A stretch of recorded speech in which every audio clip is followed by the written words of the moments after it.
এই গণহত্যার সঙ্গে সক্রিয়ভাবে, এবং তার আগেও যারা যারা দুষ্কর্ম, গণহত্যা, মানুষকে বিচার বহির্ভূত হত্যাকাণ্ডের সঙ্গে জড়িত ছিল, যারা যারা গুম করেছে, এই সব লোককে চিহ্নিত করা খুবই প্রয়োজন এখন কিন্তু এই পর্যায়ে। এবং তাদের প্রত্যেকটা প্রশাসনিক গুরুত্বপূর্ণ পদ থেকে বাইরে রাখতে হবে। যেমন এই যে আলী, এই মজুমদার সাহেবের কথা যে সবাই বললেন একটু আগে, ইয়েও বললো, রাশেদ খানও বললো।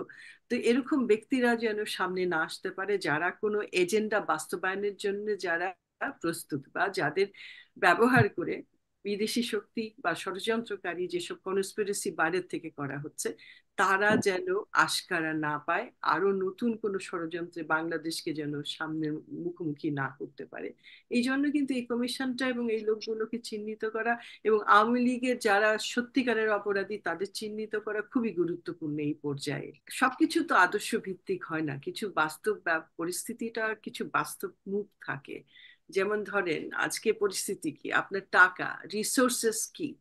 রিসোর্সেস হচ্ছে যে যাদের কাছে টাকা আছে, যাদের কাছে ইনফ্লুয়েন্সটা কি, যোগাযোগগুলো আছে, তাদের কাছে গুরুত্ব গুরুত্বপূর্ণ ব্যক্তির সঙ্গে তাদের সংযোগ আছে। এই দুইটা হচ্ছে সব থেকে গুরুত্বপূর্ণ ব্যাপার যে সমাজে বেঁচে থাকবার জন্য, যে কোনো কাজ করবার জন্য। বা এরকম বাংলাদেশে আজকে যে পরিস্থিতি, এটা একটা অনন্য পরিস্থিতি। এই পরিস্থিতিটা কি, যে একটা স্বৈরাচারী সরকার, একটা স্বৈরাচারী শুধু না, গণহত্যাকারী একটা সরকার, তাদের সদস্যরা পালিয়ে যাচ্ছে, কারণ তারা সবাই গিলটি। তারা জানে যে ধরা পড়লেই তারা ভীষণ সমস্যার সম্মুখীন হবে, কারণ তারা প্রমাণ করতে পারবে না তারা ইনোসেন্ট। তার অর্থ এই না যে প্রত্যেকেই আওয়ামী লীগ করতো। আওয়ামী লীগ সমর্থকদের কিন্তু কখনোই কেউ টার্গেট করছে বলে আমার ধারণা নাই।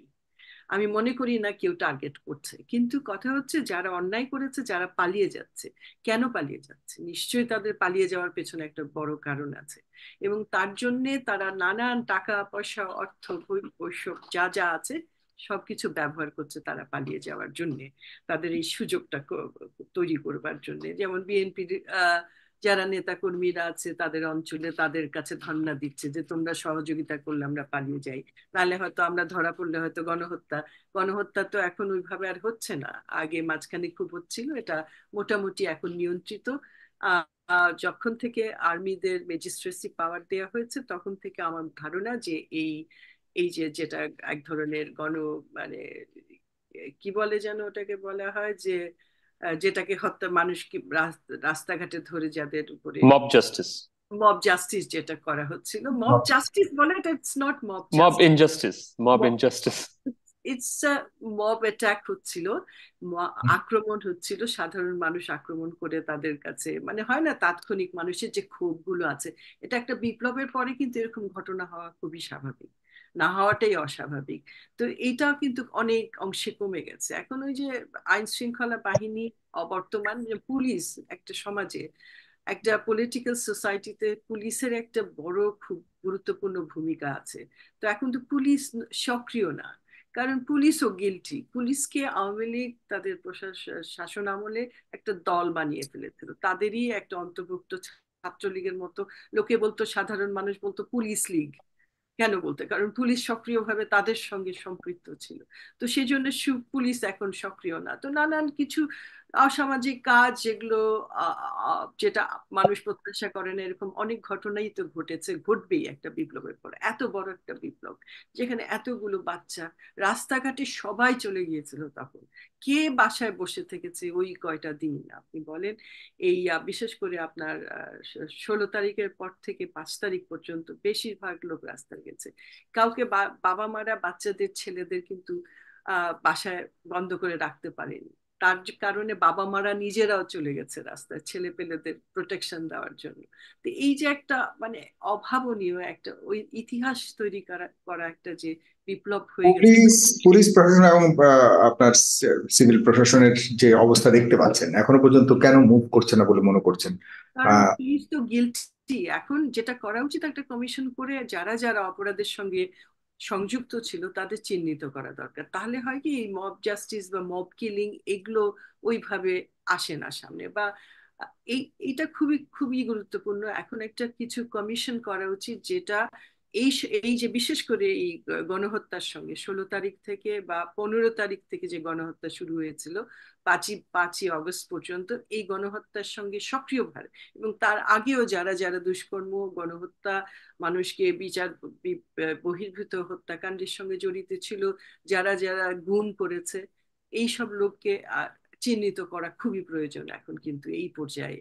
এবং তাদের প্রত্যেকটা প্রশাসনিক গুরুত্বপূর্ণ পদ থেকে বাইরে রাখতে হবে। যেমন এই যে আলী, এই মজুমদার সাহেবের কথা যে সবাই বললেন একটু আগে, ইয়েও বললো, রাশেদ খানও বললো।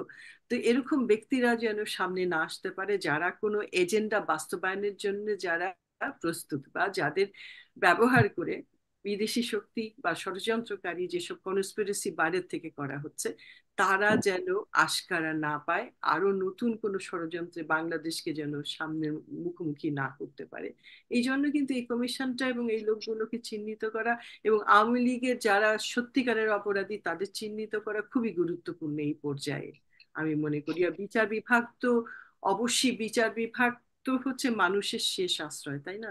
আজকে এই যে বাবা মারা অবহেলিত, তারা যাচ্ছে বিচারের জন্য। আজকে দেখলাম পুলিশ অফিসারের ওয়াইফ রাশেদও বলছিল যে তার কাছে গেছে, যে বিচার চায় সে। তার তার সে তার বাবা গিয়ে বলেছিল সে যে একটা একটা মানুষকে মারতে কত গুলি লাগে, তার ছেলের গা বুক ঝাঁঝরা করে দিয়েছিল গুলি করে। একটা পুলিশ অফিসার ছিল, স্পেয়ার্ড হয়নি। এখানে প্রত্যেকটা মানুষ কিন্তু সংযুক্ত ছিল। একটা পয়েন্ট আমি এখানে রেইজ করতে চাই, সেটা আমার সহ আলোচক বারবার বলছিলেন যে দুঃখিত আমার ইয়েটা আহ,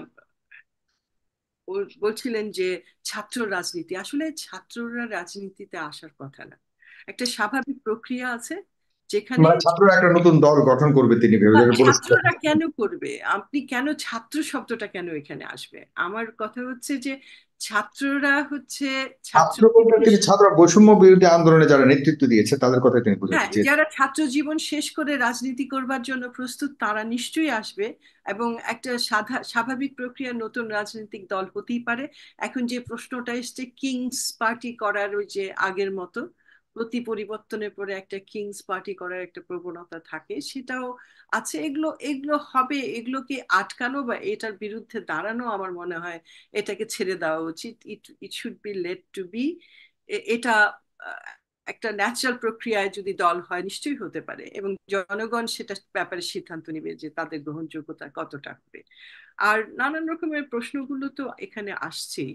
এই যে আওয়ামী লীগকে আশকারা দেয়, আমার মনে হয় না যে আওয়ামী লীগ বাংলাদেশের মাটিতে আর রাজনীতি করতে পারবে, কারণ ওরা বাইরে থেকে যা কিছুই করুক না কেন, যেমন জাতিসংঘের সামনে গিয়ে তারা প্রতিবাদ করেছে। কি করেছে দেখেন, তারা কি করেছে, যখন ডক্টর ইউনূস যখন বক্তব্য দিচ্ছিল তখন কিন্তু আওয়ামী লীগের কেউ উপস্থিত ছিল না সেখানে।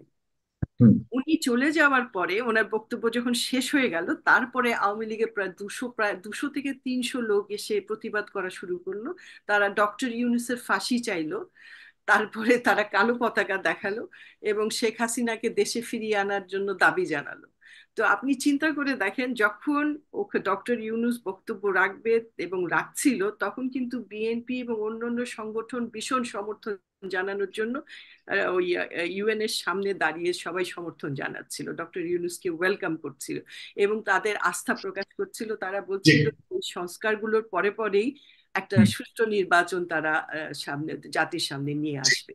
তো তখন আপনি দেখেন আওয়ামী লীগরা কি করে করলো, যখন এরা চলে গেল, সেদিন শুক্রবার ছিল, তারপরে এসে তারা এখানে বিক্ষোভ করলো এবং এইসব দাবি টাবি করলো, এবং এগুলা তাদের মিডিয়া গুলো কিভাবে প্রচার করছে। এখানে কিন্তু ওরা খুব কৌশলে কাজগুলো করে তারা, এবং তাদের পিছনে শেষ করতে হবে। হুম।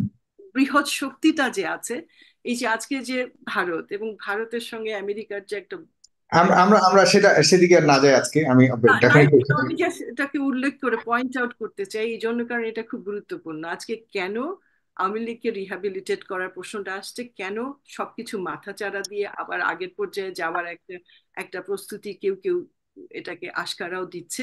তো এটার পিছনে পিছনে কিন্তু আন্তর্জাতিক রাজনীতিটা আছে। এইটুকু শুধু জি, আমি বলতে চাই। আপনাকে অনেক ধন্যবাদ।